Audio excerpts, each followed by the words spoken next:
Welcome to your channel. Counterfeit item එකක් remove වෙච්ච Mamba Kobe brand ගේ තියෙන jersey එක Kobe brand ගැන videos මම හිතන කරලා තියෙනවා remove වෙච්ච items ගැන. ඉතින් මේක යාගේ suite එක කියලා කියන්න පුළුවන්. මොනවාද t-shirt එකක් awareness එකකින් මේක තමයි build up කරන්න මේ වගේ දේවල් තියෙනවා නම් ephelponline@gmail.com කියන email address එකට එවන්න subject VERO remove කරද්දී list කරන්න ඕන item ගැන තියෙනවා වෙනම playlist mute session සහ epel research ඒකකින් තව item හොයාගන්න පුළුවන් ඊට අමතරව anthrometis.com website එකෙත් මේ remove වෙච්ච item ගැන පොඩි විස්තරයක් තියෙනවා we have removed your listing because you didn't follow a counterfeit item policy we don't allow counterfeit replicas or unauthorized copies කිසි දෙයක් කරන්න බෑ Kobe Bryant baseball jersey number 8, number 24, men's stitch white, black, blue, yellow jersey. විකිනනවා හොඳයි.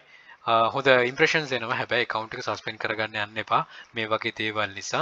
මොකද වෙන කෙනෙක්ගේ තියෙන දෙයක් කරන්න බැරි නිසා. ඉතින් මේ තියෙන මේ t-shirt, jersey or whatever you can name ඒ වගේ Mamba කියලා කියන යට තියෙන short name එක යා නැති වුණා. ඉතින් ඒක තමයි ගොඩක් කටි තාමත් හොයන්නෙත් ගන්න.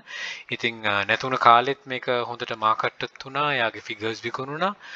ඉතින් Mamba කියන දේෙන් කියන brand එක යටතේ යාගේ නම යටතේ විකුණන්නත් බැහැ. ඒක counterfeit item එකක් විතර ගන්න නිසා එතකොට තව කෙනෙක්ට තියන්න පුළුවන් ප්‍රශ්නයක් වෙනවා right යාගේ figures උත් එනම් විකුණන්න බෑ ඒක ඔළුවේ තියාගන්න සමහර figures විකුණන්න පුළුවන් ඒවා තියෙනවා සමහර විකුණන්න බැරි ඒවා තියෙනවා කොහොම හරි වේවා වෙන කෙනෙක්ගේ තියෙන එකක් අපිට කරන්න බෑ counterfeit item එකක් විදිහට remove වෙනවා ඉතින් මේක list එකට දාගන්න try කරන්න යන්න එපා don't try this had to list දාගෙන බොහොම safely sell කරන්න good luck think wisely don't work hard work smart happy selling please subscribe my channel අපේ channel එක ඉපැල් හබ් එකත් subscribe කරන යක්ෂයා channel යක්ෂයා group එක තියෙනවා මේ හැම එකටම එකතු වෙලා දැනුම් වර්ධිත අපිට join all the very best bring more to Sri Lanka happy selling